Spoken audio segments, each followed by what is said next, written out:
اعوذ باللہ من الشیطان الرجیم بسم اللہ الرحمن الرحیم وَإِذْ أَخَذْنَا مِيثَاقَكُمْ وَرَفَعْنَا فَوْقَكُمُ الطُّورَ، یاد کرو وہ وقت جب ہم نے تم سے پکا عہد لیا۔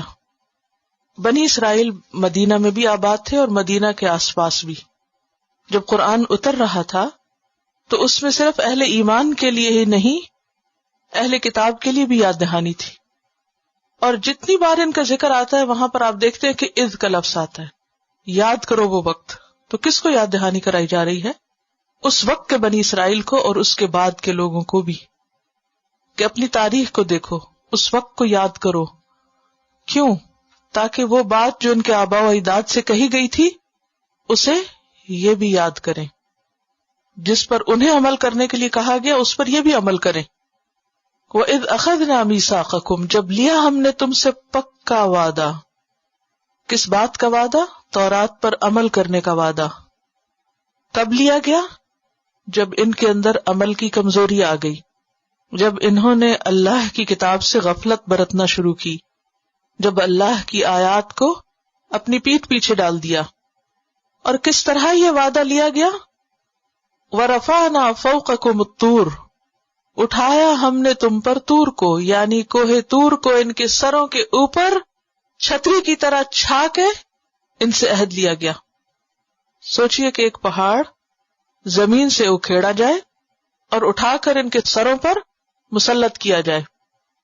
سورۃ الاعراف 171 میں آتا ہے وَإِذْ نَتَقْنَا الْجَبَلَ فَوْقَهُمْ كَأَنَّهُ ظُلَّةٌ، اور جب ہم نے ان کے اوپر پہاڑ اٹھا کر چھتری کی طرح چھا دیا، ظلہ یعنی پورا سائبان جیسے ہوتا نا، جیسے آپ سمجھے کہ چھت کی طرح لیکن بغیر دیواروں کے۔ امیجن کرے تھوڑی دیر کے لیے کہ آپ کسی میدان میں کھڑے ہیں اور یکا یک ایک پہاڑ اپنی جگہ سے اٹھتا ہے اور آپ کے سر پہ آ کے معلق ہو جاتا ہے۔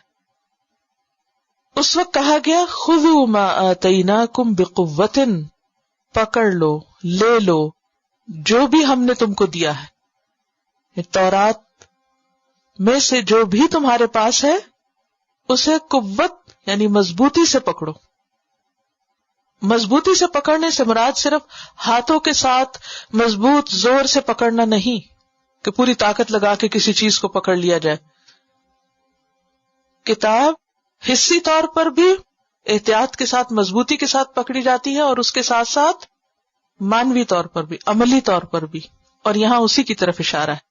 یعنی اس کے اندر جو احکامات ہے، جو کچھ اس میں کہا گیا ہے اس کو پوری طرح لے لو، اس کے احکام کے معاملے میں غفلت نہ برتو، سستی نہ برتو، اس کو چھوڑ نہ دو، اس کو بھلا نہ دو، ایک طرف نہ رکھ دو، طاقوں میں نہ سجا دو۔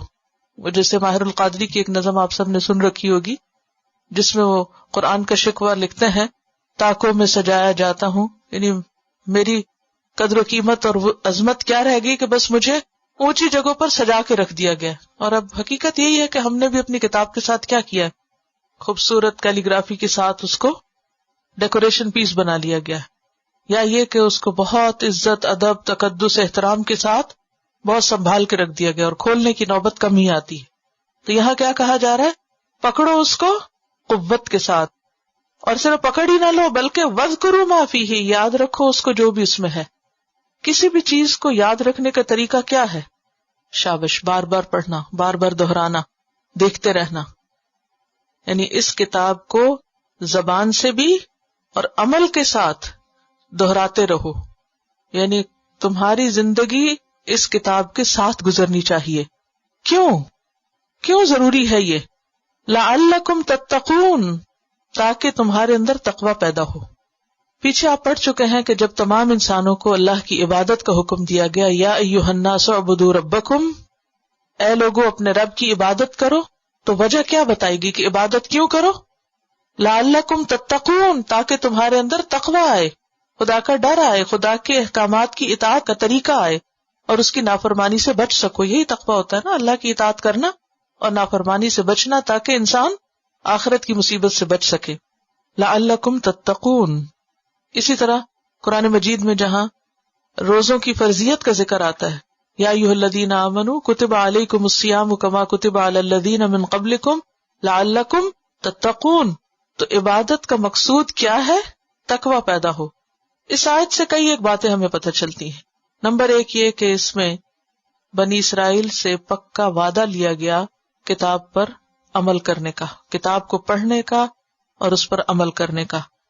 نمبر دو کہ وہ وعدہ محض زبانی وعدہ نہیں تھا بلکہ عملی طور پر پہاڑ کو ان کے سر پہ مسلط کر کے وعدہ لیا گیا کہ مانتے ہو کہ نہیں ورنہ یہ پہاڑ تمہارے سروں پہ گرے گا آ کے. یہاں یہ بات بھی پتہ چلتی ہے کہ اللہ سبحانہ تعالی ہر چیز پر قادر ہے. وہ چاہے تو ایک کن کہہ کے پہاڑ کو اٹھا دے اور لوگوں کے سر پہ کھڑا کر دے اور بغیر کسی ٹیک سہارے کے اس کو کھڑا رکھے، ٹکائے رکھے. سمجھانا تو ضروری ہے. مثلاً آپ اپنے بچے کو کہتے ہیں کہ یہ کام کرو، اگر وہ نہیں کرتا تو آپ آنکھیں نکال کے کہتے ہیں یا کان پکڑ کے کہتے ہیں یہ کچھ، تو کیا نہیں کہنا چاہیے؟ کہنا چاہیے، تاکہ بڑے ہو کے وہ یہ نہ کہے کہ آپ نے مجھے کیوں نہیں سمجھایا. آپ مجھے سمجھاتے تو اللہ تعالیٰ تو حجت تمام کر رہے ہیں کہ کوئی یہ نہ کہے کہ ہمیں بتایا نہیں گیا. بعض اوقات کسی کو صرف الفاظ اثر کر جاتے ہیں اور بعض لوگوں کو الفاظ کے ساتھ سختی بھی چاہیے ہوتی ہے. یہ جو لوگ کہتے ہیں نا کہ لا اکراہ فی الدین، دین میں کوئی جبر نہیں، ٹھیک ہے، جب تک آپ مسلمان نہیں تو آپ پہ جبر نہیں. جب آپ مسلمان ہو گئے تو پھر کیا ہے؟ جبر ہے. ماں باپ کا کیا فرض ہے کہ اگر بچے نماز نہ پڑھیں تو کیا کریں؟ چھوڑ دیں. کیا حکم ہے؟ 10 سال کا بچہ ہو جائے تو پھر مار کے بھی پڑھاؤ. اب کوئی کہے ایسی نماز کا کیا فائدہ جو مار کے پڑھائی جائے، کیونکہ ابھی اس کی عقل اتنی میچور نہیں کہ وہ اپنے نفع نقصان کو سمجھ سکے. ابھی اس کو نصیحت کے ساتھ مار کی بھی ضرورت ہے، حتیٰ کہ وہ عقل کی پختگی کی عمر کو پہنچ جائے، پھر اپنے خود فیصلہ کر لے کہ اسے کچھ کرنا ہے یا نہیں، پھر اللہ کے ہاں جواب دے. جب تک وہ چھوٹا ہے. تو بنی اسرائیل بھی ابھی اتنے میچور نہیں ہوئے تھے، تو ان کو صرف زبان سے نہیں بلکہ عملی طور پر ڈانٹ کے اور ایک پہاڑ سر پہ مسلط کر کے سمجھایا جا رہا ہے کہ لے لو اس کتاب کو مضبوطی سے. اس آیت سے یہ بات پتہ چلتی ہے کہ یہ بات صرف بنی اسرائیل کے لیے کہ عام حکم ہمارے لیے بھی ہے. ہمیں بھی اس سے نصیحت پکڑنی چاہیے کہ اللہ سبحانہ تعالیٰ نے جو کتاب ہمیں دی ہے وہ پکڑنے کے لیے ہے اور مضبوطی سے پکڑنے کے لیے. یہ نہیں کہ انسان دل چاہے تو پڑھ لے، نہیں دل چاہتا تو نہ پڑھے. نہیں، وَاذْكُرُوا مَا فِيهِ، اسے پڑھتے رہو، اس کی تلاوت کرتے رہو. کچھ لوگ کہتے ہیں کیا فائدہ تلاوت کا؟ آپ کو نہیں پتا ہر وقت کیا ہمارے دل کا حال ایک ہی ہوتا ہے؟ نہیں ہوتا. دل الٹ پلٹ ہوتا رہتا ہے. وہی آیتیں آپ ایک دفعہ پڑھتے ہیں آپ کو سمجھ ہی نہیں آتی، دوسری دفعہ وہی پڑھتے ہیں تو آپ رونے لگ جاتے ہیں، تیسری دفعہ پڑھتے ہیں پھر آپ اوپر سے گزر جاتے ہیں، چوتھی دفعہ کچھ اور حال ہوتا ہے. تو جس طرح روز انسان کو غذا کی ضرورت ہوتی ہے، آکسیجن کی ضرورت ہوتی ہے، اسی طرح کتاب کی اور ذکر جو ہوتا ہے نا تکرار کے لیے بھی، تو بار بار کرو، بار بار کرو. وَاذْكُرُوا مَا فِيهِ، پڑھو بھی اور اس کو سمجھو بھی اور اس پر عمل بھی کرتے رہو. لعلکم تتقون. تو اس سے یہ بات بھی پتہ چلتی ہے کہ تقوی پیدا کرنے کے لیے کتاب کو پکڑ کے رکھنا، اس کو بار بار پڑھنا اور اس پر عمل کرنا ضروری ہے. اور یہ بات بھی اس سے سمجھ میں آتی ہے کہ ایک نیکی دوسری نیکی کے ساتھ تعاون کرتی ہے، ملتی ہے. یعنی کتاب کا پڑھنا تقوی کے لیے، تقوی سے کتاب کی سمجھ، وہ پورا ایک سائیکل بن جاتا ہے. یعنی آپ میں تقوی ہے تو آپ کو ہدایت ملے گی، ہدایت آ گئی تو تقوی میں اضافہ ہوگا، پھر تقوی اور وہ مضبوطی آتی چلی جائے گی. اگر آپ نے سرکل کہیں سے بھی توڑ دیا تو پھر نہ تقوی رہے گا اور نہ ہی کتاب سے تعلق رہے گا. کیا سمجھ میں آیا؟ ایک بات اگر یاد رکھے تو کافی ہے اس پوری آیت میں سے، تقوی کے لیے کتاب سے تعلق ضروری ہے. خذوا ما آتیناکم بقوۃ واذکروا ما فیہ لعلکم تتقون. تو کتاب میں تدبر، غور و فکر، اس کا پڑھنا، اس کا پڑھانا، اس کا علم حاصل کرنا، اس کا سیکھنا، یہ سب کیا ہے؟ تقوی کے حصول کا ذریعہ ہے. ثم تولیتم، پھر تم نے منہ موڑ لیا. ثم تولیتم من بعد ذلک، پھر تم نے منہ موڑ لیا اس کے بعد، یعنی یہ پہاڑ سر پہ آنے اور اس اقرار کے کرنے کے بعد پھر بھول گئے تم. اور بھولنا انسان کی نیچر میں ہے، انسان بھول جاتا ہے. اور اللہ بہت غفور الرحیم ہے. فلولا فضل اللہ علیکم ورحمتہ، پھر اگر نہ ہوتا اللہ کا فضل تم پر اور اس کی رحمت، لکنتم من الخاسرین، تو تم خسارہ پانے والوں میں شامل ہو جائے، تم لوزرز ہوتے. تو اس میں بنی اسرائیل کو ملامت بھی کی جا رہی کہ دیکھو تم نے کیا کیا، وعدہ کر کے پھر گئے، عہد بھلا دیا. اور جب انسان اپنا عہد بھولتا ہے تو اللہ سبحانہ و تعالی بندے کو پھر بھی مزید مہلت دے دیتا ہے، اور بونس دے دیتا ہے، اور چھوٹ دے دیتا ہے. کیونکہ اس وقت جیسے پہاڑ گرنے لگا تھا، ان کا نہیں آپ معاف کر دیں، ہم پکڑ کے رکھیں گے، آپ پہاڑ ہٹا لیں ہم سے. جب ہٹ گیا کچھ دن کے بعد پھر اسی ڈگر پہ آ گئے. اللہ تعالیٰ نے پھر یہ نہیں کیا کہ اچھا دوبارہ میں پہاڑ لا رہا ہوں. اللہ نے ان کو زندگی جتنی بھی ان کی تھی وہ گزارنے کا وقت اور مہلت دی. اگر ایسا نہ ہوتا اور ان میں سے کچھ لوگوں نے توبہ بھی کی ہوگی تو یہ جو ہمیں مہلت مل جاتی ہے نا، ہماری رسی دراز کر دی جاتی ہے اور ہمیں وقت مل جاتا ہے اور مواقع ملتے ہیں، یہ اللہ کی خاص رحمت ہوتی ہے. لیکن ہم اس کا کبھی شکر ادا نہیں کرتے. کتنی مرتبہ ہم بہت سے حادثوں سے نکل جاتے ہیں، ہمیں بار بار اللہ تعالیٰ چانس دے دیتے ہیں، ہم ایک چیز لیتے ہیں پھر چھوڑ دیتے ہیں، پھر بھول جاتے ہیں، پھر تو یہ سب اس کا فضل ہے، اس میں ہمارا کوئی کمال نہیں. اگر آج ہم اس مجلس میں بیٹھے ہوئے ہیں تو یہ صرف اللہ کا فضل ہے کہ وہ اپنی فضل اور رحمت سے ہمیں دوبارہ پھیر کے یہاں لے آؤ. تو اس اللہ کے فضل اور رحمت پر بھی ہمیں شکر گزار ہوتے رہنا چاہیے. وَلَقَدْ عَلِمْتُمُ الَّذِينَ، اب تاریخ کا ایک اور پہلو یاد کرایا جا رہا ہے، اور یقینی طور پر تم کو پتا ہے، تم اپنی ہسٹری کے اس واقعے کو جانتے ہو. کن کو کہا جا رہا ہے؟ اس دور کے موجود بنی اسرائیل کو ماضی کا سبق یاد دلایا جا رہا ہے. کون سا واقعہ؟ ان لوگوں کا واقعہ اعتدوا منکم فی السبت، جنہوں نے سبت کے دن، ہفتے کے دن کی خلاف ورزی کی تھی، حد سے بڑھ گئے تھے. اس واقعے کی تفصیل سورۃ الاعراف آیت 163 میں ملتی ہے، وہاں تفصیل کے ساتھ یہ واقعہ بیان ہوا ہے. بات یہ ہے کہ جیسے مسلمانوں کے ہاں جمعہ کا دن معتبر ہے، کرسچنز کے ہاں اتوار کا ہے، تو اسی طرح یہود کے ہاں ہفتہ کا دن تھا. اور ان کے لیے پابندی یہ تھی کہ ہفتے کے دن وہ کوئی بھی کام نہیں کر سکتے، انہیں ہر طرح کے کام کاج سے چھٹی کرنی ہوتی تھی. اب بات یہ ہے کہ بہت زر پرست اور دنیا کی محبت میں ڈوبے ہوئے لوگ تھے، ان کے لیے ایک دن کام کاروبار بند رکھنا بہت مشکل چیز تھی. 7 days a week کام کرنا چاہتے تھے. اب کیا ہوا کہ اللہ نے ان کو آزمایا. ان میں سے ایک گروہ ایک خاص بستی میں رہتا تھا جو سمندر کے کنارے تھی، جن کا کام مچھلیاں پکڑنا تھا. ان کا حکم یہ تھا کہ ہفتے کے دن مچھلیاں نہیں پکڑو، لیکن ہوتا یہ تھا کہ ہفتے کے دن ہی مچھلیاں خوب اوپر آتی اور باقی دنوں میں اتنی مچھلیاں نہیں آتی تھی. تو اب کیا ہوا، انہوں نے ایک طریقہ سوچا، اور طریقہ کیا تھا کہ جمعے کے دن جال لگا دیتے، ہفتے کے دن کچھ نہیں کرتے، مچھلیاں خود ہی آتی رہتی جال میں، اور اتوار کے دن جال نکال لیتے اور خوب خوب مچھلیاں پکڑتے، خوب عیش کرتے. اور کیا کہتے، ہم نے تو کچھ کیا ہی نہیں، تو معصوم لوگ ہیں، ہفتے کے دن تو کوئی کام ہی نہیں کیا ہم نے. یہ کیا تھا دراصل؟ ہیلا سازی. یہ انہوں نے ہیلا کی، اس کو کہتے ہیں ہیلا کرنا. اور نبی صلی اللہ علیہ وسلم نے خاص طور پر اپنی امت کو اس سے منع کیا ہے. لا ترتکبوا مرتکبت الیہود فتستحلوا محارم اللہ بأدنى الحیل. وہ نہ کرنا جو یہود نے کیا کہ اللہ کی حرام کردہ چیزوں کو ہیلوں کے ذریعے اپنے لیے حلال کر لو. مثلا ایک ہیلا کیا ہے؟ ربا، سود کو لوگ تجارت سمجھ کر اپنے لیے حلال کر لیتے ہیں. وہ کیا کہتے ہیں؟ انما البیع مثل الربا. تجارت میں بھی تو انویسٹمنٹ کرتے ہیں، اس میں بھی ہم بینک کو پیسہ دے دیتے ہیں اور بینک جو ہے وہ ہمارے لیے بزنس کرتا ہے. اور حالانکہ دونوں کی سچویشن میں بہت فرق ہے، لیکن اس کو اس کے ساتھ ملا کے حرام چیزوں کو اپنے لیے حلال کر لیتے ہیں. اسی طرح بعض لوگ تو اور بھی آگے ایکسٹریم پہ پہنچے ہوئے ہیں.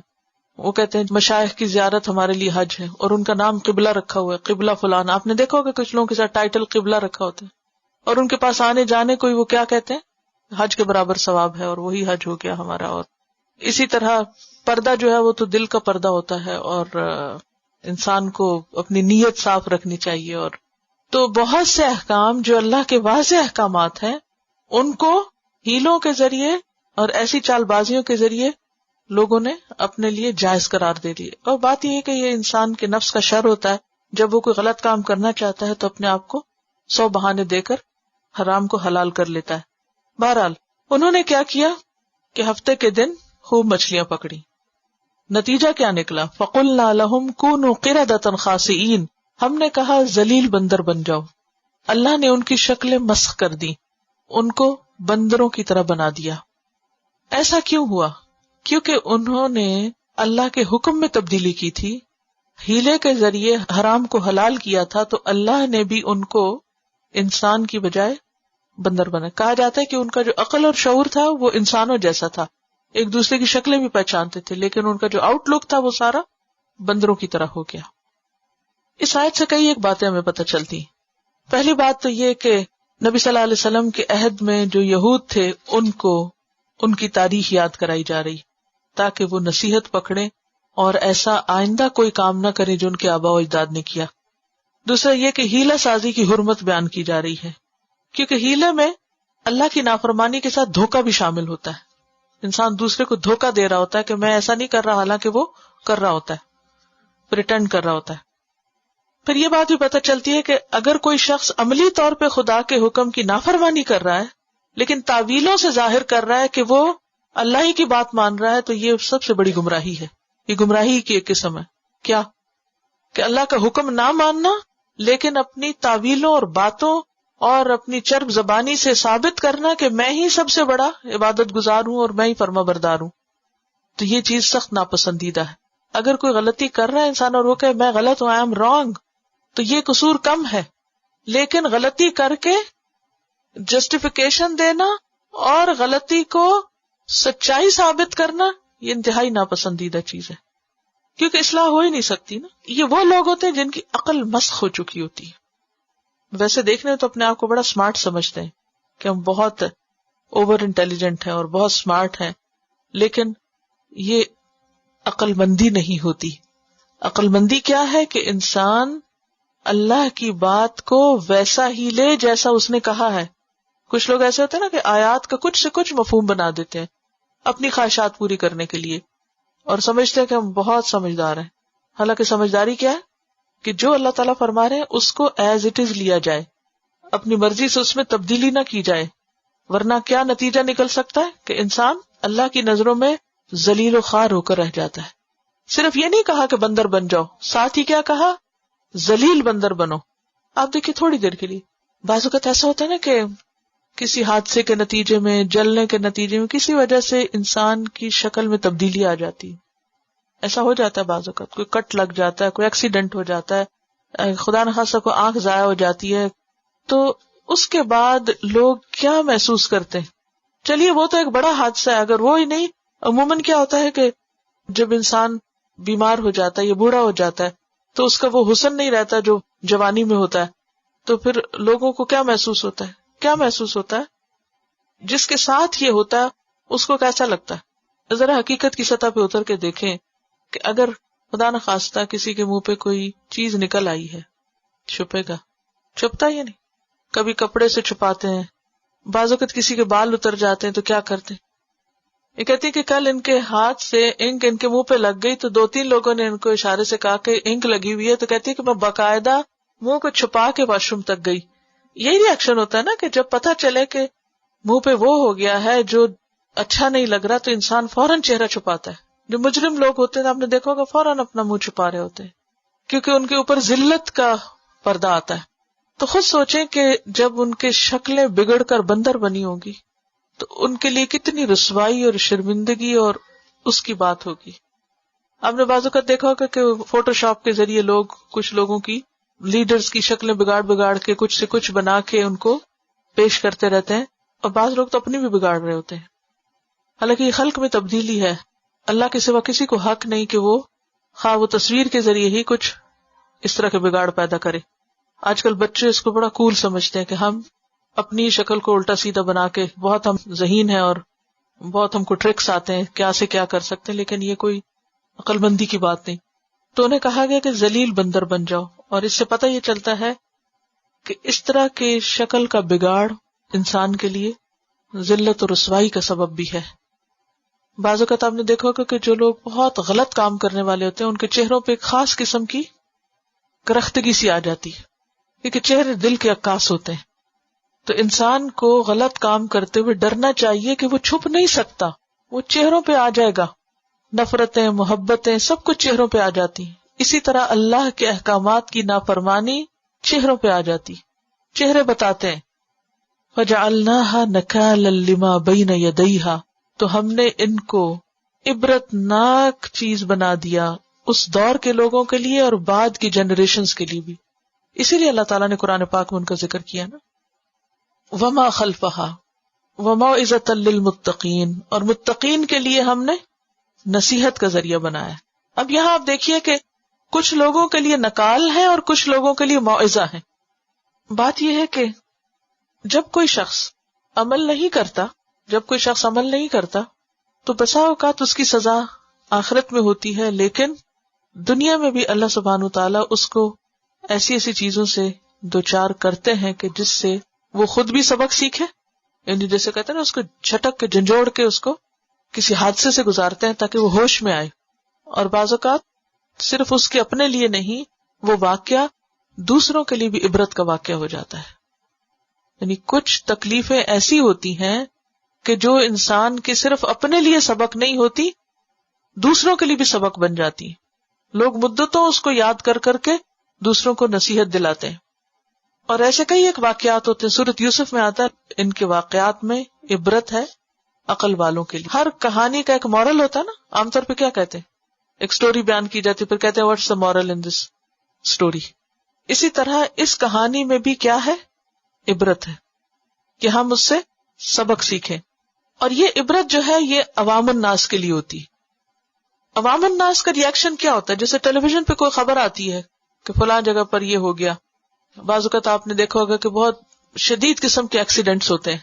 اچھا، لوگ اس کو پڑھتے ہیں، پھر کیا کرتے ہیں، تھوڑی دیر کے لیے عبرت پکڑتے ہیں. عبرت کیا؟ اچھا اس طرح نہیں ڈرائیونگ کرنی، یہ عبرت پکڑتے ہیں نا. زیادہ سے زیادہ اینالائز کرتے رہتے ہیں کہ وجہ کیا ہوئی، گاڑی کا ماڈل کیسا تھا، اور ڈرائیونگ کیسی تھی، وہ ڈرنک تھا ڈرائیور یا نہیں، کیا تھا اور کیا نہیں. کچھ لوگ کہتے ہیں وہ ڈرائیو کرتے ہوئے ڈرنک نہیں کرنا، بس وہ اتنا ہی سیکھتے ہیں اس سے. یہ عبرت ہوتی ہے، ٹھیک ہے. لیکن جو متقین ہوتے ہیں وہ نصیحت پکڑتے ہیں. کیا مطلب؟ کہ وہ ان کے عمل کو بدل دیتی ہے. کچھ لوگ ایسے واقعات سے صرف ظاہری اسباب اس میں ڈھونڈتے ہیں، وہ یہ نہیں دیکھتے کہ اس میں اللہ کا بھی اذن ہے یا مشیت ہے یا اللہ کی طرف سے یہ ہوا. اللہ کی بات ایک طرف رکھتے ہیں. اور کچھ لوگ جو ہیں وہ اس سے نصیحت لیتے ہیں اور ان کی پوری زندگی تبدیل ہو جاتی ہے اس سے، اور یہ متقین ہوتے ہیں. اسی لیے یہاں ایک نکال کہا گیا اور ایک موعظہ کہا گیا. نصیحت صرف متقی اٹھاتے ہیں. آپ دیکھیے کہ موعظہ بھی دو طرح کی ہوتی ہے، ایک کونی اور شرعی. قرآن بھی موعظت ہے. سورۃ یونس میں آتا ہے یا ایھا الناس قد جاءتکم موعظۃ من ربکم، یعنی آیات جو ہیں یہ بھی موعظہ ہوتی ہیں. اور اس طرح کے واقعات بھی موعظہ ہوتے ہیں، نصیحت ہوتے ہیں. تو جو لوگ عوام الناس ہوتے ہیں وہ کسی بھی واقعے سے صرف سرسری اور ظاہری اور وقتی سبق لیتے ہیں. لیکن جو متقی ہوتے ہیں، جن کے دلوں میں اللہ کی پہچان ہوتی ہے، جن کے دلوں میں اللہ کی محبت ہوتی ہے، جن کے دل نرم ہوتے ہیں، وہ ایسے واقعات سے دور تک متاثر ہوتے ہیں اور وہ ان کی پوری زندگی میں تبدیلی کا سبب بن جاتے ہیں. غیر متقی کو قرآن اور ایسے واقعات کوئی سبق نہیں سکھاتے، ان کی زندگی میں کوئی تبدیلی نہیں لاتے. لیکن متقی انسان کا حال فرق ہوتا ہے. سمجھ آئی؟ ایک ہی واقعہ ہے، ایک ہی چیز ہے. ایک شخص ایک نظر سے دیکھ رہا ہے، دوسرا دوسری نظر سے دیکھ رہا ہے. فرق کہاں ہے؟ نظر میں یا دل میں؟ دل میں. اور تقویٰ کہاں ہوتا ہے؟ دل میں ہوتا ہے. میٹھا پانی ایک شخص کو میٹھا لگتا ہے، دوسرے کو کسالا لگتا ہے، کڑوا لگتا ہے. فرق کہاں ہے؟ ٹیسٹ میں. پانی تو میٹھا ہی ہے.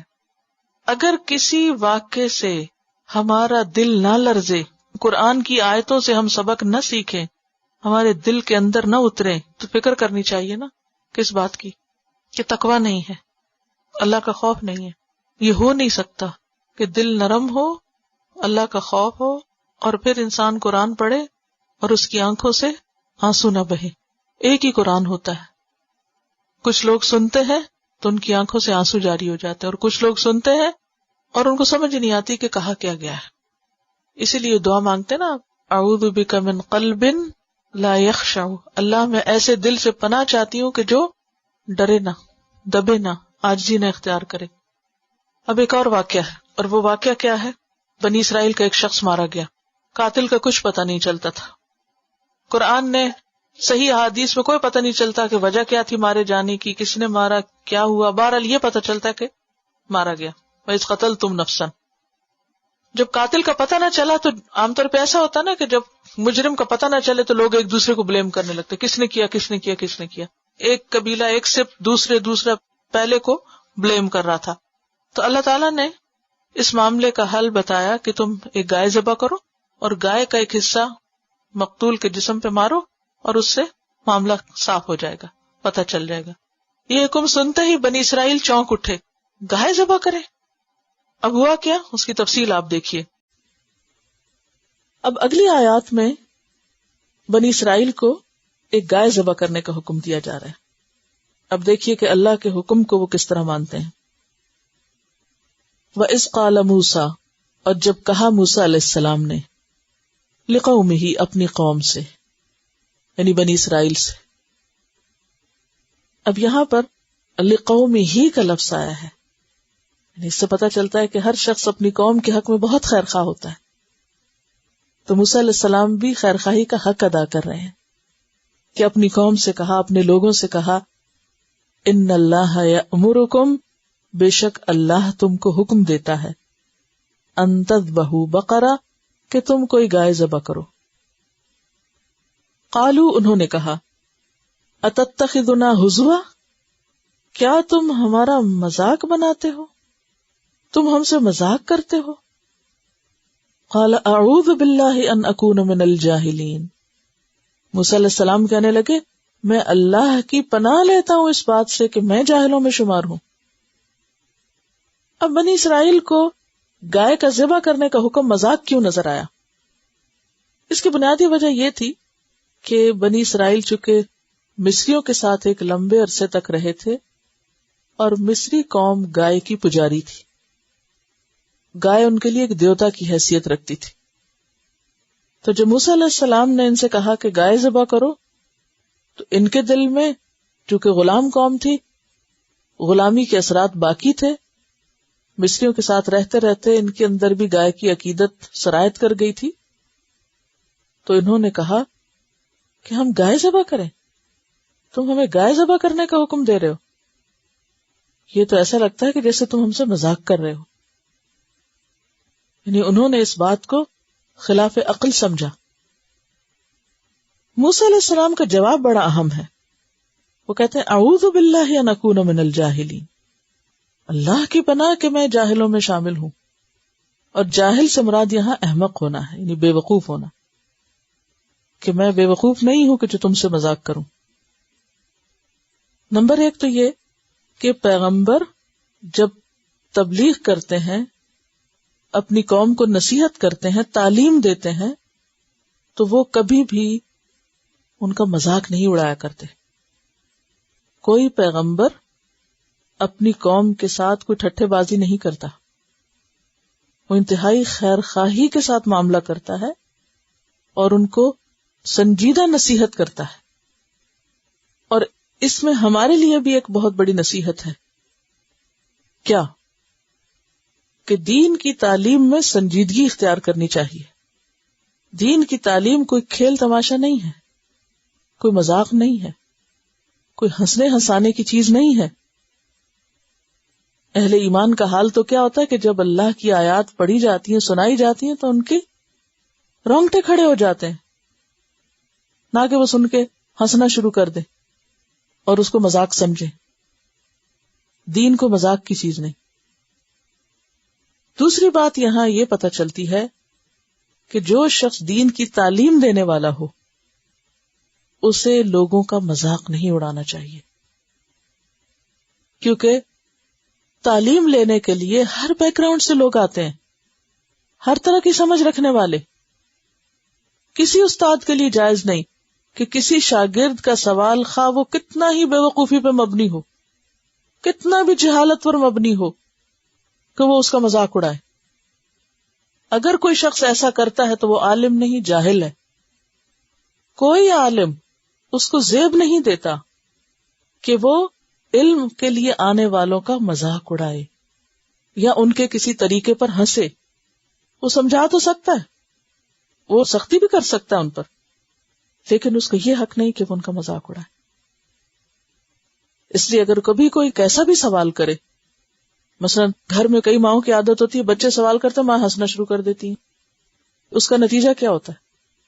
بچے ڈسکریج ہو جاتے ہیں، وہ دوبارہ نہیں پوچھتے پھر آپ سے.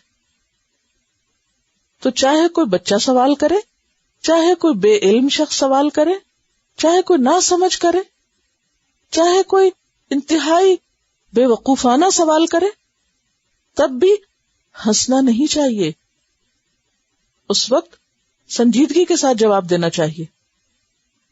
کسی شخص کے سوال کے موقع پر ہنسنا بذات خود بے وقوفی کی علامت ہے. کیونکہ موسیٰ علیہ السلام سے جب یہ کہا گیا کہ تم ہمارا مذاق اڑاتے ہو تو انہوں نے کہا اعوذ باللہ ان اکون من الجاہلین، میں کوئی جاہلوں میں سے ہوں. ایسے موقع پر کسی کا مذاق کرنا تو بذات خود جاہل ہونے کی علامت ہے. تو اس سے پتہ چلتا ہے کہ جو شخص لوگوں کو دین کی طرف بلانے والا ہو وہ ان کے کسی بھی رویے کا مذاق نہ اڑائے، نہ ان کی چال کا، نہ ان کے سوال کا، نہ ان کے اٹھنے بیٹھنے کا. بعض اوقات ایسا ہوتا ہے نا کہ آپ کسی محفل میں بیٹھے ہیں، کوئی دین کی بات ہو رہی، تو بیچ میں سے کوئی شخص جس کو اس بات کا نہیں پتا وہ کوئی بالکل irrelevant یا ایسی غیر ضروری بات کر دیتا ہے، تو باقی لوگ کیا کرتے ہیں؟ ہوتا نا ایسے. تو یہ ہنسی اور ایسے موقع کی ہنسی کیا ظاہر کرتی ہے؟ یہ ناسمجھ لوگ ہیں، ان کے ہنسنے والوں کو جاہل ثابت کرتی ہے، بے وقوف ثابت کرتی ہے، ناسمجھ ثابت کرتی ہے. مثلاً آپ لوگ گروپ اسٹڈی کرتے ہیں، کسی نے سبق سنایا اور غلطی کر دی تو آپ کا کیا فرض بنتا ہے؟ یا تو خاموش ہو جائیں، استاد کو غلطی نکالنے دیں، لیکن کسی بھی صورت میں کوئی جواز نہیں کہ آپ اس پہ ہنسنا شروع کر دیں. کسی کی غلطی پہ ہنسنا انتہائی ناسمجھی کی علامت ہے. اسی طرح بعض اوقات کسی کی کوئی ٹنگ سلپ ہوتی ہے، ہوتا نا، بعض اوقات کوئی شخص بات کر رہا ہوتا ہے تو بات کرتے کرتے اس کے منہ سے غلط بات نکل جاتی ہے، یا جو وہ کہنا چاہتا ہے وہ نہیں کچھ اور کہہ جاتا ہے.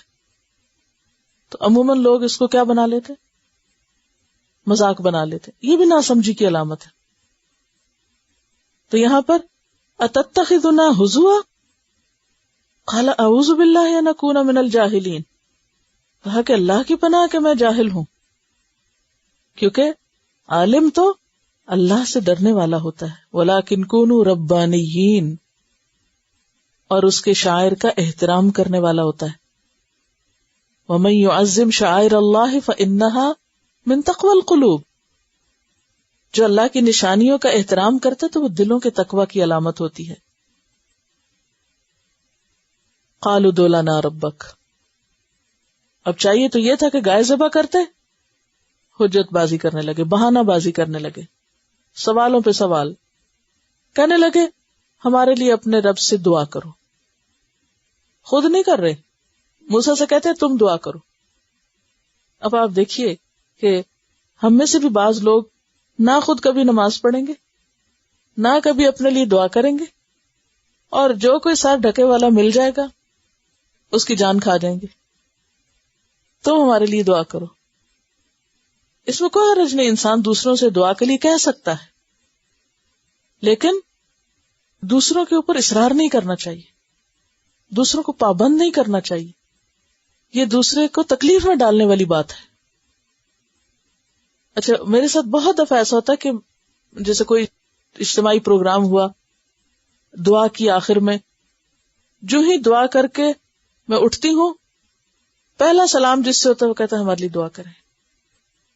میری سمجھ سے باہر ہوتی ہے بات کہ ابھی میں نے کیا کیا ہے، ابھی کیا کر کے آئی ہوں، ابھی تو دعا کی ہے اور سب کے لیے کی ہے، اور اٹھتے ہی پہلا مطالبہ کیا ہے؟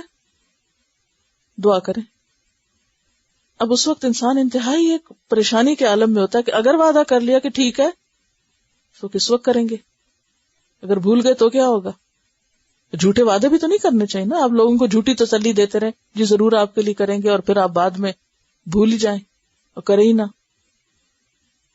تو کسی سے مطالبہ کرنے کی بجائے انسان کو کام ایسے کرنے چاہیے اللہ کے ساتھ ایسا تعلق ہونا چاہیے کہ دوسروں کے دل سے خود دعا نکلے. اللہ تعالیٰ دوسروں کے دل میں ہمارا خیال ڈال دے کہ وہ خود ہی دعا کرنا شروع کر دے. ہم کتنا بھی کسی کو کہیں گے پتہ نہیں کتنا اس کو یاد رہے گا، لیکن اگر ہم نے خود اللہ سے دعا شروع کر دی تو لوگ بھی ہمارے لیے شروع کر دیں گے. کیونکہ جو اللہ کا پیارا ہو جاتا ہے نا، کیونکہ اللہ تعالیٰ کو دعا سے بڑھ کر کوئی چیز محبوب نہیں بندے سے. دعا افضل ترین عبادت ہے. تو جو شخص اپنے لیے مانگنا شروع کر دیتا نا، بندے بھی اس کے لیے مانگنا شروع کر دیتے، وہ بندوں کی دعاؤں میں بھی شامل ہو جاتا ہے. تو یہاں پر کیا قالوا ادع لنا، کہا دعا کرو ہمارے لیے ربا کا، اپنے رب سے. یہ نہیں کہا ربنا. ہم کیا کہتے ہیں؟ ربنا. خود دعا مانگنے والے ہی ربنا کہتے ہیں نا. تو وہاں وہ کہتے ہیں کہ آپ دعا کریں اپنے رب سے، کہیں جا کے یبین لنا، کہ وہ ہمارے لیے واضح کر دے. یبین کا لفظ کس سے نکلا؟ بیان سے. بالکل کھول کے بتا دے. ما ہیا، وہ کیسی ہو. قال انہ یقول، موسیٰ علیہ السلام جاتے ہیں اللہ سے دعا کرتے ہیں، اللہ تعالیٰ ان کے سوال کا جواب دیتے ہیں. انہ یقول، اللہ تعالیٰ فرماتا ہے انہا بقرۃ، وہ ایک گائے ہے، لا فارد، نہ ہی وہ بوڑھی ہے، ولا بکر، اور نہ جوان ہے، عوان بین ذالک، اس کے بین بین ہے، درمیان میں ہے.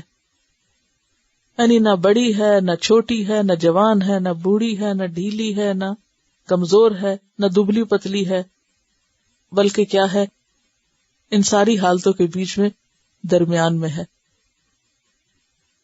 فَفَعَلُوا مَا تُؤْمَرُونَ، کرو جو حکم دیے گئے ہو، جو کہا گیا ہے وہ کرو، نہ کہ تم سوال شروع کر دو، حجت بازی. گائے ذبح کرنے کے لیے کہا گیا جاؤ گائے ذبح کر دو. بار بار سوال کس لیے کر رہے ہو؟ لیکن چونکہ وہ کرنا نہیں چاہتے تھے تو انہوں نے ٹال مٹول کرنے کے لیے ایک اور سوال کر دیا. مثلاً آپ کسی سے کہتے ہیں نا اچھا جاؤ میرے لیے پانی لاؤ، تو وہ آپ سے پوچھنا شروع کر دے ٹھنڈا لاؤں کہ گرم لاؤں. آپ کہتے ہیں اچھا ٹھنڈا لے. اچھا میٹھا لاؤں کہ سادہ لاؤں، آپ بتا دیتے ہیں.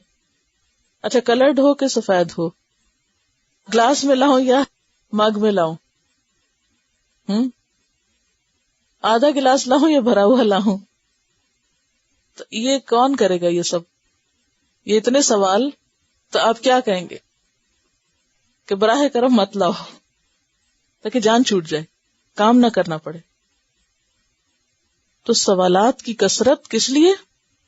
عمل نہ کرنے کے لیے. کیونکہ کثرت کلام جو ہوتی ہے وہ عموماً انسان کو عمل سے روک دیتی ہے. یہ جملہ لکھ لیجئے، کثرت کلام بے عملی کا ذریعہ بن جاتی ہے. یعنی زیادہ باتیں انسان کے عمل میں رکاوٹ بنتی ہیں. کیسے بنتی؟ ایک تو سوالوں کی کثرت انسان کے لیے کام کو مشکل بنا دیتی ہے، لیکن اگر کوئی سوال نہ بھی کرے تو ویسے ہی کثرت کلام جو ہے وہ عمل کے رستے میں رکاوٹ بنتی ہے. جتنی دیر میں ہم باتیں زیادہ کریں اتنی دیر میں کیا ہو سکتا ہے؟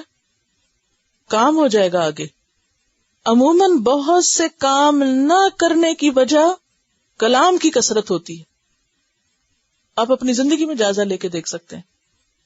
باتیں بنا دینا زیادہ سے زیادہ، یا باتوں سے دوسرے کو خوش کر دینا اور کام نہ کرنا. اور کیا ہوتا ہے؟ ایک وقت میں ایک کام ہو سکتا ہے، یا باتیں ہو سکتی ہیں، یا پھر انسان سوچ سکتا ہے، کام کر سکتا ہے. کیونکہ جب بھی آپ کوئی کام کرتے ہوئے باتیں شروع کرتے ہیں تو کیا ہوتا ہے؟ کام خراب ہو جاتا ہے نا. اگر کھانا پکاتے وقت آپ بہت باتیں شروع کر دیں کیا ہوگا؟ کبھی کھانا جل جاتا ہے، کبھی وہ کچھ گڑبڑ ہو جاتی ہے. اسی طرح فون پر لمبی لمبی باتیں کرتے ہیں اور پھر آخر میں کہتے ہیں آج تو وقت ہی نہیں ملا کام کرنے کا، سارے ہی کام رہ گئے. بھی کبھی سوچا وقت کیوں نہیں ملا؟ ایک بات کو اتنا لمبا بنایا، اتنا لمبا کیا، بات سے بات نکالتے گئے تو کام کے وقت میں تو پھر کچھ نہیں رہا. اچھا اسی طرح زیادہ باتیں نماز پر بھی اثر انداز ہوتی ہیں. کیسے؟ نماز میں بھی وہی باتیں پھر یاد آتی ہیں زیادہ. اور پھر ویسے بھی نماز کے لیے وقت کم رہ جاتا ہے. اچھا آپ دیکھیں کہ کثرت کلام دل کو سخت کرتی ہے. یہ سنا ہوا آپ نے؟ کثرت کلام دلوں کی سختی کا باعث ہوتی ہے. اچھا جب دل سخت ہو جاتا ہے پھر آپ نماز میں کھڑے ہوتے ہیں تو خشوع کہاں سے آئے گا؟ کیونکہ کوئی نہ کوئی غلط بات منہ سے نکل جاتی ہے نا. پھر انسان اس کی تعویل شروع کر دیتا، غلطی مانتا نہیں، وہ گناہ پر گناہ، کیونکہ نیکی نیکی کو لاتی ہے نا. بعض اوقات خلاف مزاج کوئی بات ہو جاتی ہے تو پھر سارا دن دل اسی میں الجھا رہتا ہے. اور جب ہم بہت بول لیتے ہیں تو پھر جب کام کی بات سننے کا وقت آتا ہے تو پھر ہم تھک چکے ہوتے ہیں، اس میں پھر ہمارا دل نہیں لگتا.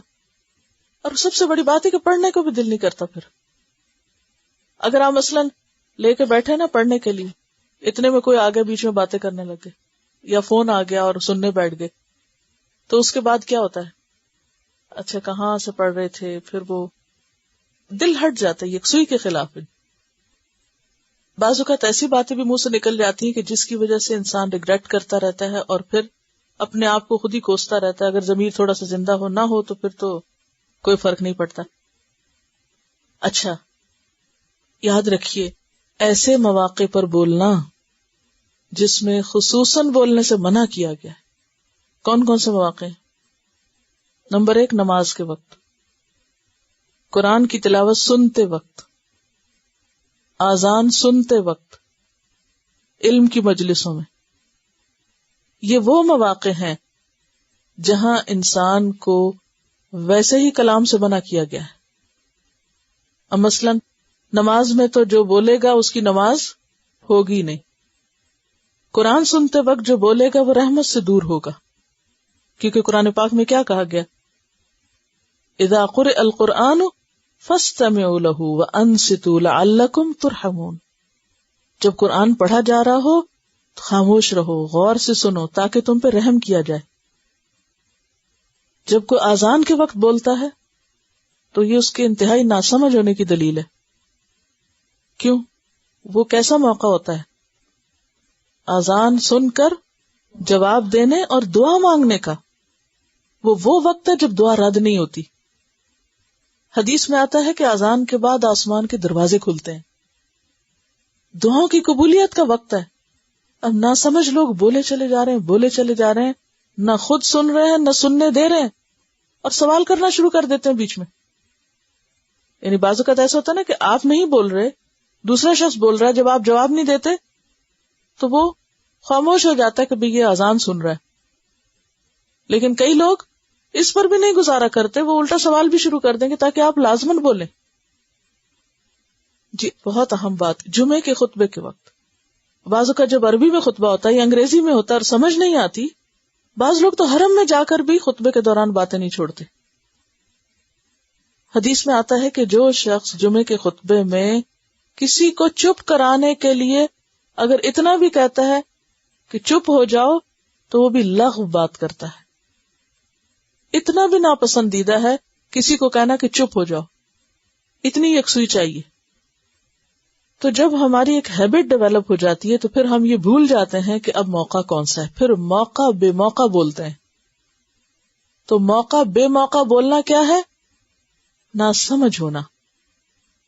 تو کثرت سوال اور کثرت کلام انسان کو عمل سے روک دیتا ہے، اور خاص طور پر جب انسان سے خاموشی کا مطالبہ ہو اس وقت بولنا انتہائی ناسمجھی کی دلیل ہے. قالوا ادع لنا ربک یبین لنا ما لونھا، کہنے لگے اپنے رب سے جا کے سوال کرو، ہمیں بتائے کہ اس کا رنگ کیا ہو. اب یہ بھی کوئی سوال تھا؟ گائے ذبح کرنے کے لیے کہا جا رہا ہے، جس کو گائے کہتے ہیں بس ذبح کر دو اس کو. اس ذبح ہونے میں رنگ کا کیا تعلق؟ قال انہ یقول انہا بقرۃ صفراء. تو موسیٰ علیہ السلام آ کے بتاتے ہیں کہ اللہ تعالیٰ فرماتا ہے کہ وہ گائے زرد رنگ کی ہو، گہرا ہو اس کا رنگ. فاقع لونھا تسر الناظرین، دیکھنے والوں کو خوش کرتی ہو، یعنی دیکھنے والوں کو بہت متاثر کرے. اب دیکھیں کہ جتنے سوال کیے چلے جا رہے ہیں بظاہر تو یہ سمجھ رہے ہیں کہ شاید نہ کام کرنا پڑے اور ڈیلے ہوتا جائے عمل کرنا، لیکن اتنا ہی دین مشکل بنتا چلا جا رہا ہے. قالوا ادع لنا ربک یبین لنا ما ہی، پھر کہتے ہیں ہمارے لیے پوچھ کے آؤ، بیان کرو وہ کیسی ہے. ان البقرہ تشابہ علینا، ہمیں تو کچھ سمجھ نہیں آ رہا، یہ گائے ہم پر مشتبہ ہو گئی ہیں. اور وَإِنَّا إِنشَاءَ اللَّهُ لَمُهْتَدُونَ، اور اگر اللہ نے چاہا تو ہم ضرور پتہ لگا لیں گے. جب کوئی شخص اللہ کا حکم سن کر عمل کر لیتا ہے تو اللہ تعالیٰ اس کے لیے آسانی پیدا کر دیتے ہیں. جب کوئی شخص حکم سن کر حجت بازی شروع کر دیتا ہے تو اللہ تعالیٰ اس کے لیے آسان حکم کو بھی مشکل بنا دیتے ہیں. قرآن پاک میں سورۃ اللیل کی آیت نمبر 5 سے 10 تک فَأَمَّا مَنْ آتَى وَاتَّقَى وَصَدَّقَ بِالْحُسْنَى فَسَنُيَسِّرُهُ لِلْيُسْرَى، کہ جس شخص نے دیا، تقویٰ کیا، بھلائی کی تصدیق کی، یعنی جو درست بات ہے اس کو سچ مانا، فَسَنُيَسِّرُهُ لِلْيُسْرَى، تو ہم اس کے لیے آسانیوں کی طرف آسانی کر دیں گے، یعنی نیکی بھی آسان کر دیں گے اس کے لیے. اور جس نے نہیں ماننا چاہا وَأَمَّا مَن بَخِلَ وَاسْتَغْنَى وَكَذَّبَ بِالْحُسْنَى فَسَنُيَسِّرُهُ لِلْعُسْرَى، اور جس نے بخل کیا، جھٹلایا، نہ مان کے دیا، بے پرواہی برتی، تو اس کے لیے کیا ہے؟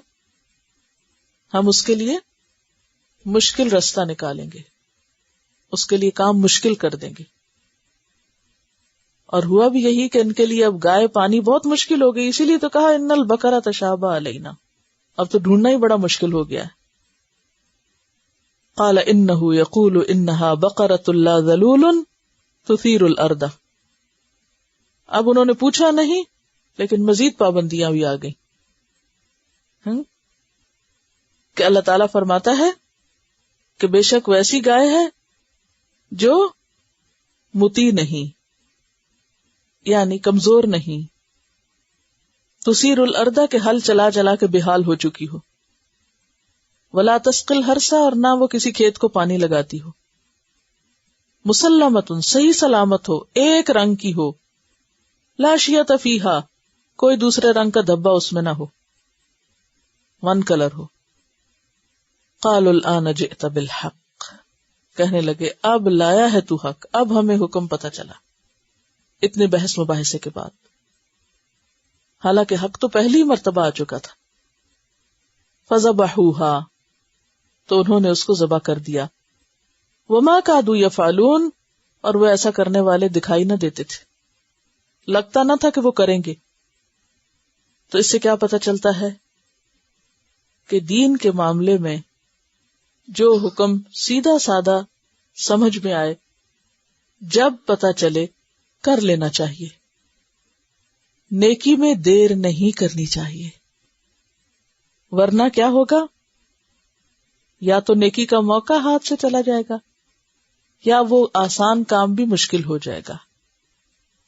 تو نیکی میں دیر نہیں. اور دیر کیوں کر رہے تھے؟ وہ کیسے کر رہے تھے؟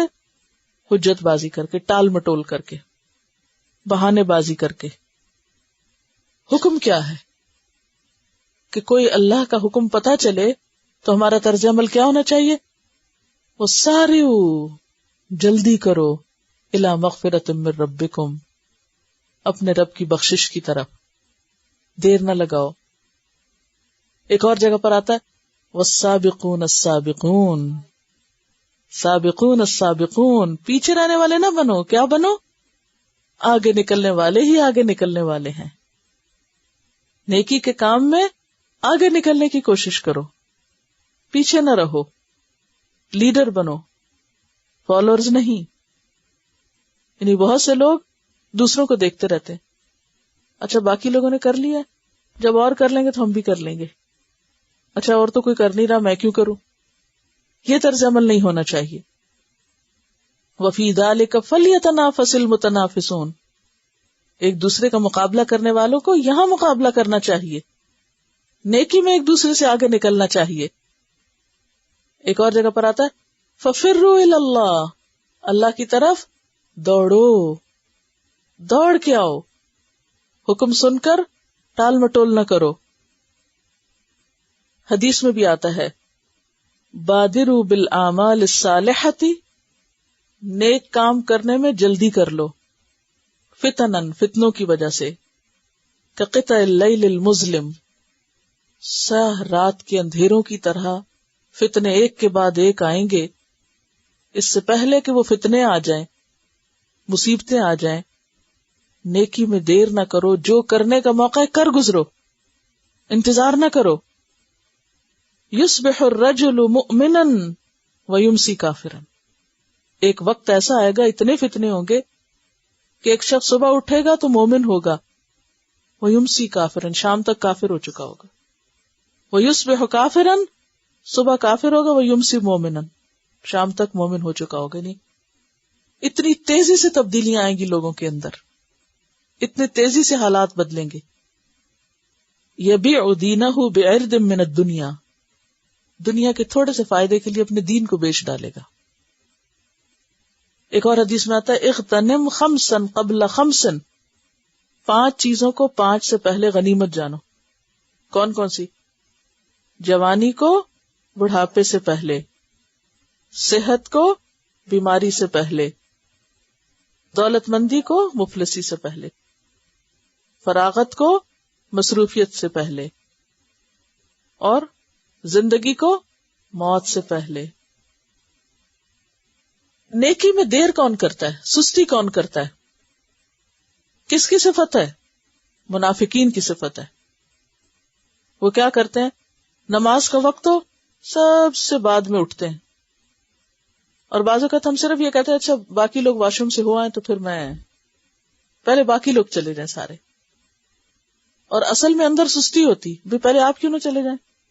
ہاں، تو ڈھیل نہیں کرنی چاہیے، ٹال مٹول نہیں کرنی چاہیے. منافقین کی صفت بتائی گئی وَإِذَا قَامُوا إِلَى الصَّلَاةِ قَامُوا كُسَالَىٰ، نماز میں سستاتے ہوئے آتے ہیں مصیبت کے مارے، نہ ہی پڑھنی پڑتی. وَلَا يَأْتُونَ الصَّلَاةَ إِلَّا وَهُمْ كُسَالَىٰ، نماز کے لیے آتے ہیں تو سستی کے مارے. اور پھر زکوٰۃ اور اللہ کے راستے میں خرچ کیسے کرتے ہیں؟ وَلَا يُنْفِقُونَ إِلَّا وَهُمْ كَارِهُونَ، نیکی کے کام میں کچھ خرچ کرنا پڑ جائے ان کے پیٹ میں بل پڑ جاتے ہیں، سخت ناپسند ہوتا ہے ان کو. وہ کہتے ہیں یہ ہمارے اوپر جرمانہ آ پڑا ہے.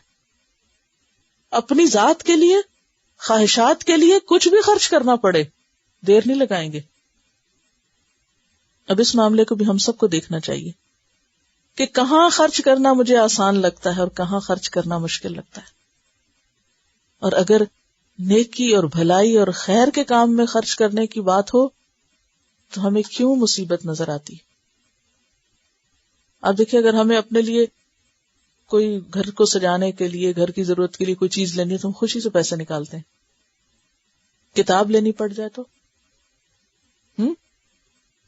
یہ ہم سب اپنا جائزہ لیں. یہ نہیں کہ میں آپ میں سے کسی کو پن پوائنٹ کر رہی ہوں یا مجھے نہیں معلوم آپ کے دلوں کی کیفیت کیا، میں تو کچھ بھی نہیں جانتی. لیکن عموماً تجربے اور مشاہدے میں یہ بات آئی ہے کہ دین کے لیے جب تھوڑا سا بھی پیسہ خرچ کرنا پڑے تو ہم 10 دفعہ سوچتے ہیں. مثلا اگر کسی دنیا کی یونیورسٹی یا کورس یا ایسا کورس کرنے میں جہاں کورس کرنے کے بعد ہمیں کوئی بہت اچھی جاب دنیا میں مال کی شکل میں وصولی ہو تو ہم اس میں بڑی سے بڑی فیس خوشی کو دینے کو تیار ہیں. لیکن اگر دین پڑھنے کے لیے کرایہ بھی دینا پڑ جائے یا تھوڑی سی فیس دینی پڑ جائے تو اس وقت ہم کیا سمجھتے ہیں؟ یہ تو تاوان ہے، اتنا کیوں اور ایسا کیوں اور یہ کیوں اور وہ کیوں؟ یہ کیا رویہ ہے؟ ظاہر ہے کہ دین کا کام فرشتوں نے آ کے تھوڑی کرنا ہے، وہ بھی انسانوں نے ہی کرنا ہے. تو وہ کن انسانوں سے آپ توقع کرتے ہیں کہ وہ کریں اور ہم نہ کریں؟ یہ نیکی کا موقع دوسروں کو ہی ملتا رہے اور ہمیں کبھی نہ ملے. تو ہم سب کو اپنے اپنے رویے کا، دوسروں کے رویوں کا نہیں جائزہ لیں. ہم سب دوسروں کے بارے میں خوب سوچتے ہیں، خود کے لیے نہیں سوچتے کہ دین کے لیے جب مجھے خرچ کرنا ہوتا ہے تو میرے دل کی حالت کیا ہوتی. نیکی کے کاموں میں مال خرچ کرتے ہوئے میں کیا کرتی اور دنیا کے لیے خرچ کرتے ہوئے کیا کرتی. اور دوسرا اہم سبق اس رکوع سے کیا پتہ چلتا ہے کہ دین کے معاملے میں بیکار سوال اور غیر ضروری گفتگو سے بچنا چاہیے. بال کی کھال نہیں اتارنی چاہیے. قرآن پاک میں واضح طور پر فرمایا گیا کہ یا ایھا الذین آمنوا لا تسألوا عن اشیاء ان تبد لکم تسؤکم. اے لوگو جو ایمان لائے ہو، ایسی باتیں نہ پوچھا کرو جو تم پر ظاہر کر دی جائیں تو تمہیں ناگوار ہوں.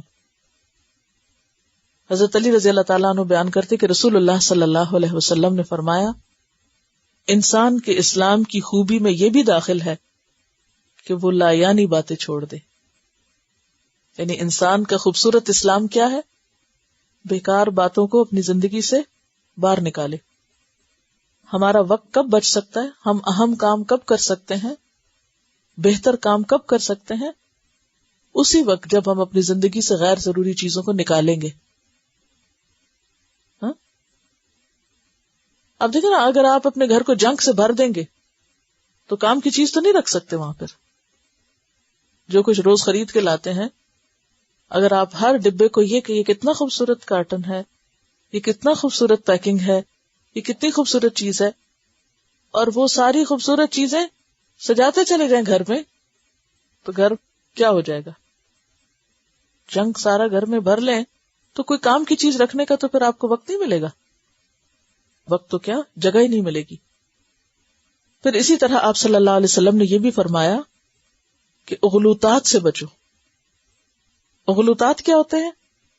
وہ مسائل جو واقع ہونے سے پہلے فرضی طور پر ہم پوچھنا شروع کر دیں. مثلا حدیث میں آتا ہے کہ قیامت کے قریب سورج مغرب سے نکلے گا، آتا نا، تب کوئی ابھی سے سوال پوچھنا شروع کر دے کہ اچھا پھر وہ فجر کس وقت ہوگی اس دن. یعنی جو چیز ابھی ہوئی نہیں تو اس کے بارے میں کس لیے پوچھ رہے؟ جب کوئی چیز سامنے آ جائے گی، واقع ہو جائے گی تو پھر دیکھ لیں گے. تو ایسے سوال کرنا کہ جو صرف لوکانیات پر مبنی ہو. لوکانا کا مطلب ہوتا ہے اگر ایسا ہو جائے تو کیا ہوگا، اگر ویسا ہو جائے تو کیا ہوگا. یعنی ہائپوتھیسس پہ بیس کرنا اور محض بیکار کی باتیں سوچنا اور کرنا یہ درست نہیں. حدیث میں آتا ہے اللہ تعالیٰ نے تمہارے لیے قیل و قال کو کہا گیا اور اس نے کہا. قیل و قال کیا ہوتا ہے؟ قیل و قال کیا مطلب ہے؟ قیل و قال کا کہی گئی اور اس نے کہا، اس سے منع کیا گیا. کیا معنی سمجھا آپ نے اس سے منع کیا گیا؟ یعنی جو باتیں کہیں ایک جگہ ہوئی، سنی سنائی نہیں ہے، یہ واقعی ہوئی. قیلا کا کیا معنی ہے؟ کہا گیا. یعنی کہی ہوئی باتیں دوبارہ دوبارہ دہراتے رہنا، کی ہوئی باتوں کو پھر کرنا، یہ معنی ہے اس کا. اس نے یہ کہا تھا، اس نے وہ کہا تھا، اس نے یہ کہا، اس نے وہ کہا. کثرت سے ایسی باتوں سے منع کیا گیا ہے. کیوں منع کیا گیا اس سے؟ یہ بھی ٹائم ویسٹر میں سے ہے. یعنی ایک قصہ آپ ایک دفعہ سنا چکے، پھر دوبارہ وہی کرنے بیٹھ گئے. ایک بات ایک دفعہ کی، پھر وہی کر رہے ہیں. کیلا بھائی کہی جا چکی، ہو چکی بات، پھر کیوں دوبارہ وہی بات؟ اور قالا اس نے کہا اور اس نے کہا. ہم ذرا اپنی ٹیلی فونوں کی گفتگوؤں کو دیکھیں کیا ہوتی ہیں. کیا قیل و قال ہی نہیں ہے؟ اس نے یہ کہا، اس نے وہ کہا، اس نے یہ کہا، میں وہاں گئی تو اس نے یہ کہا، تو میں نے یہ کہا، تو اس نے یہ کہا. ذرا غور تو کریں ہم اپنی گفتگو پر. ان اللہ کرہ لکم، اللہ نے تمہارے لیے ناپسند قرار دیا ہے. کرہ کا کیا معنی ہے؟ کراہت. کس بات سے؟ اللہ کو کیا ناپسند ہے؟ قیل و قال. اچھا قیل و قال میں عام طور پر کیا ہوتا ہے زیادہ؟ گوسپ، کوئی سچی بات، کوئی جھوٹی بات، کوئی آدھی بات، کوئی پوری بات، کوئی بڑھائی چڑھائی مبالغے والی، کوئی جیسے ہوئی نہیں ہوتی اس سے زیادہ اس کو بڑھا چڑھا کے بیان کرنا، یا جو ہوئی اس طرح نہیں کچھ اور ہی بنا کے پیش کر دینا. بہت سے فسادات کہاں سے جنم لیتے ہیں معلوم ہے آپ کو؟ عام طور پہ انسانی تعلقات کہاں سے خراب ہوتے ہیں؟ ادھر کی بات ادھر لگائی، ادھر کی ادھر لگائی. جھگڑے ختم ہونے کا نام نہیں لیتے، اینڈ لیس بدگمانیاں پیدا ہو جاتی ہیں. اور بعض اوقات تو آؤٹ آف کانٹیکسٹ بات کرنا، یعنی کسی نے کسی خاص کانٹیکسٹ میں بات کی، اس کو وہاں سے اڑا کے کسی اور کانٹیکسٹ میں جا لگانا، اس سے کیا ہوتا ہے؟ فساد. تو یہ بنی اسرائیل کے یہ سارے اعمال جو تھے ہمیں آئینہ دکھائے جا رہے ہیں کہ تمہیں ایسا نہیں کرنا. تو ان اللہ کرہ لکم قیل وقال، قیل وقالا جب جزم کر دیتے نا تو بات کا مزہ نہیں آتا، وہ سمجھ نہیں آتی پوری.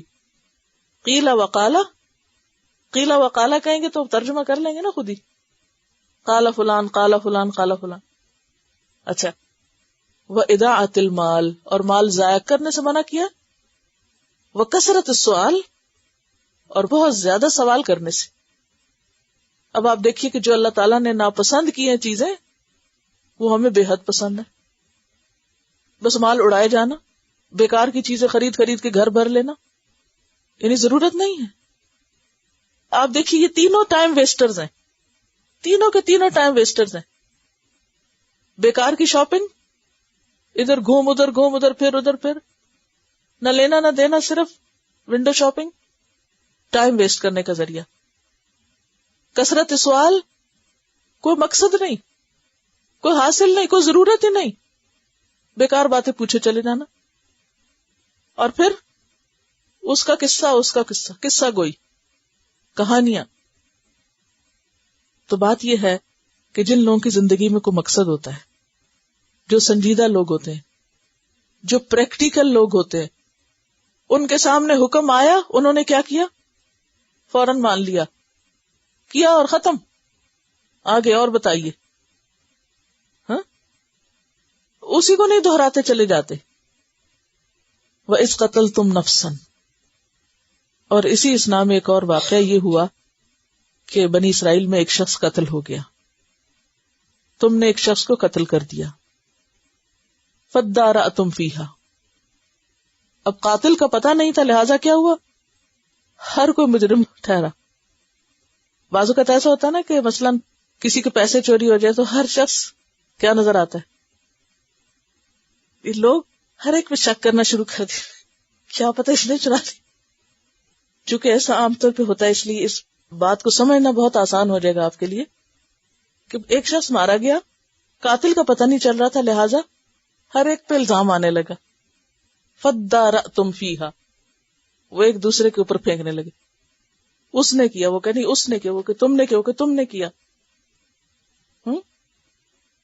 یعنی ایک دوسرے پہ پھینکنے لگے، ایک دوسرے کو بلیم کرنے لگے.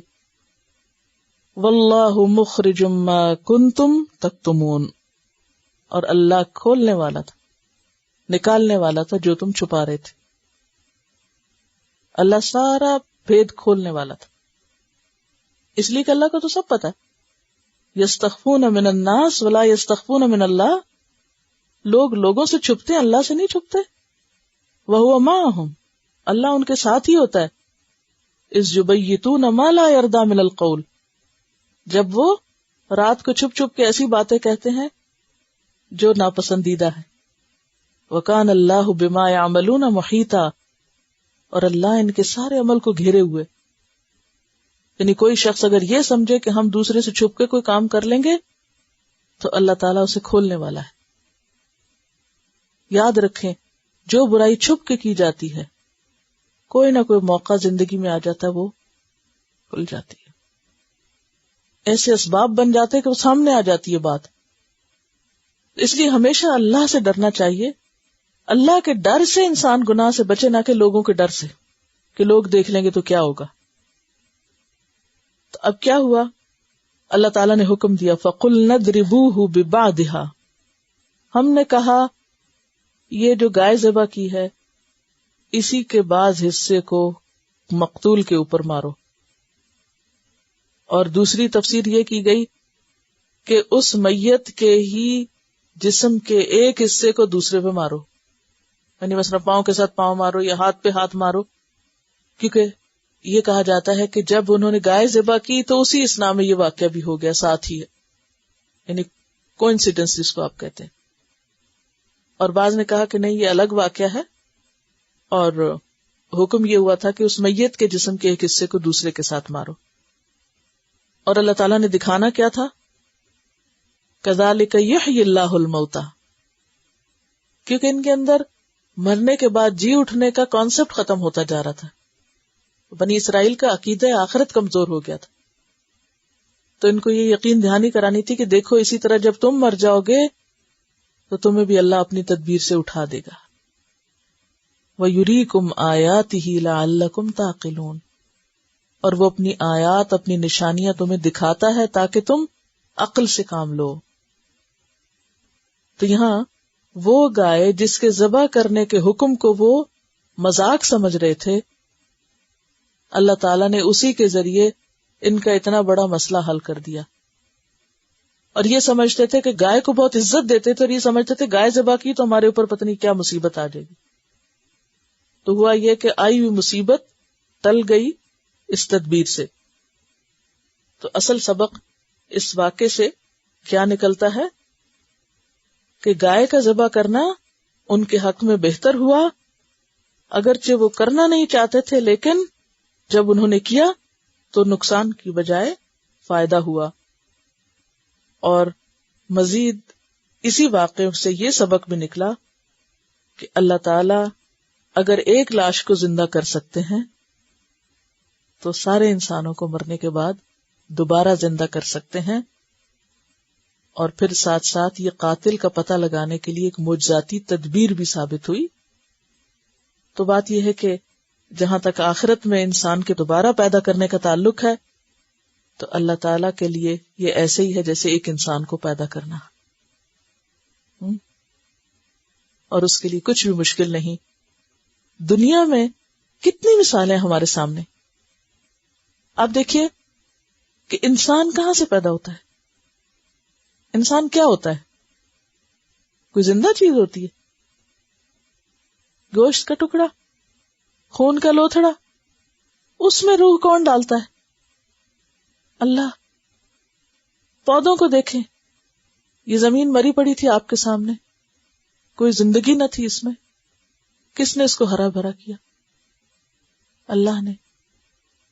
اسی طرح باقی تمام چیزیں بھی، جتنی بھی زندہ چیزیں آج تمہیں نظر آتی ہیں یہ پہلے کچھ نہ تھی. تو اسی طرح جب یہ دوبارہ مر جائیں گی تو پھر اللہ تعالیٰ ان کو نئے سرے سے زندہ کرے گا. اس پر کسی نے سوال کیا تھا مجھ سے، پیچھے وہ آیت گزری ہے نا کہ تم کچھ نہ تھے، پھر اللہ نے تم کو زندہ کیا، پھر مر جاؤ گے. پھر تو ان کا کہ یہ جو بنی اسرائیل کے 70 لوگ مارے گئے تھے تو یہ کیسے ہو گیا؟ یا یہ ہے کہ یہ جو بنی اسرائیل کا واقعہ ہوا کہ اس مقتول کو دوبارہ زندگی دے دی گئی دنیا میں ہی، یا حضرت عیسیٰ علیہ السلام جو تھے وہ مردوں کو اللہ کے اذن سے زندہ کر لیتے تھے. تو یہ تمام معجزات ہیں. ہر معاملے میں ایکسیپشنل کیس بھی ہوتا ہے. ایک ہوتا ہے عمومی قاعدہ اور ایک ہوتا ہے استثنائی صورت. تو یہ تینوں چیزیں، حضرت عیسیٰ کا مردوں کو زندہ کرنا، بنی اسرائیل کے 70 لوگوں کا زندہ ہونا، اور یہاں اس شخص کا، اس مقتول کا زندہ ہونا وہ گائے کا ٹکڑا لگنے سے، یہ سب کیا ہے؟ عمومی قاعدے کے خلاف استثنائی صورتیں ہیں. اور ایسا ہونا بالکل ممکن ہے. اگر یہ ایسا نہ ہو سکے تو پھر اللہ کی قدرت بندوں پر کیسے ظاہر ہو؟ تو یہ اللہ تعالیٰ نے خاص طور پر پیغمبروں کو معجزات دیے ہیں، پیغمبروں کو معجزات دیے ہیں. ٹھیک ہے، یہ تینوں چیزیں پیغمبروں سے متعلق ہے نا، عام لوگوں سے متعلق تو نہیں ہے. تو ایسا ممکن ہے. وآخر دعوانا ان الحمد للہ رب العالمین.